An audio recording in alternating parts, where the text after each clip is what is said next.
चावल भेजा कि महात्मा को दे देना, ठंडी में रह रहा है, कोई कपड़ा नहीं पहन रहा है, लेकिन उसे भी लेने से मना कर दिया। ना सोना चांदी कुछ नहीं लिया और ना वस्त्र लिया।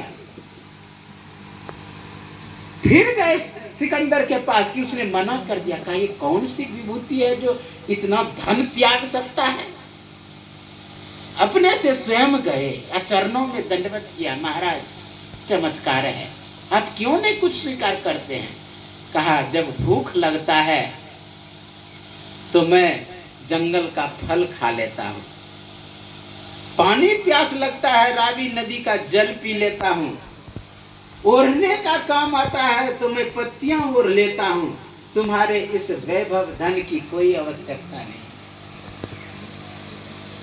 कोई आवश्यकता नहीं है। बहुत सुंदर भर्तृहरि वैराग्य शतक में लिखते हैं, तुम पानी के लिए ललायित हो सेठों के पास, क्या नदी का जल सूख गया,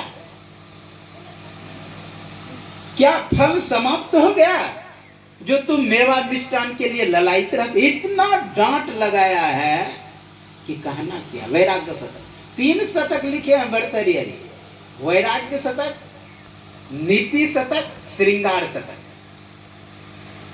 श्रृंगार शतक और नीति शतक 2 तो लिख लिया था, लेकिन वैराग्य शतक नहीं लिखा था। तो वैराग्य शतक लिखवाने के लिए गुरु गोरखनाथ के गुरु मच्छिंद्रनाथ एक नीति खेला, जिसके कारण भर्तृहरि वैरागी बन गए और विक्रमादित्य उसके भाई राजगद्दी पर बैठे, और तब जाके वैराग्य शतक लिखा। जब तक वैराग्य होगा नहीं तो वैराग्य शतक कैसे। और वैराग्य शतक पढ़ेंगे ना आश्चर्य लगेगा, इतना वैराग्य का बात है।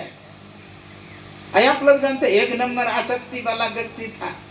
पिंगला जब शरीर छूटा था, हाय पिंगला हाय पिंगला हाय पिंगला कर रहे थे। उधर से गोरखनाथ आए, घड़ा पटक दिए, कहा हाय घड़ा कर रहे थे। कह रहे भाई तुम्हारा घड़ा तो पुनः तुम खरीद लोगे, काहे हाय घड़ा करते हो। कहा कि तुम भी तो हाय पिंगला कह रहे। उसके आसक्ति तोड़ने के लिए, वैराग्य दिलाने के लिए ऐसा ज्ञान दिया उसको। तो हम लोगों को चाहिए किस तरह आसक्ति टूटे, लगाओ टूटे। जहां प्रीति हो, जहां आसक्ति हो, उसका त्याग करना चाहिए, उससे हटना चाहिए। तो हम लोगों को चाहिए संसार से छोड़ करके भगवान का चिंतन करें, भगवान का विचार करें। यदि आसक्ति रहेगा तो सब मृगेन काले भरम, मृग योनि को प्राप्त हो जाएंगे। यानी जिस वस्तु के प्रति आसक्ति होंगे उसी में हो जाएंगे। उससे बचने के लिए हम लोगों को चाहिए कि देह धरे कर यही फल भाई, भजिए राम सब काम भी आए। भगवान का चिंतन करें, भगवान का विचार करें, भगवान का गुणगान करें।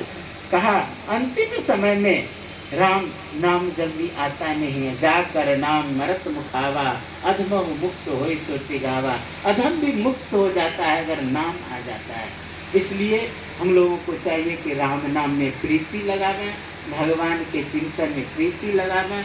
गुरु महाराज बहुत सुंदर कहे, अंतिम में एक उपदेश दिए थे। गुरु महाराज शरीर छोड़ने लगा था, सुकिरत कर ले, नाम सुमर ले, खोज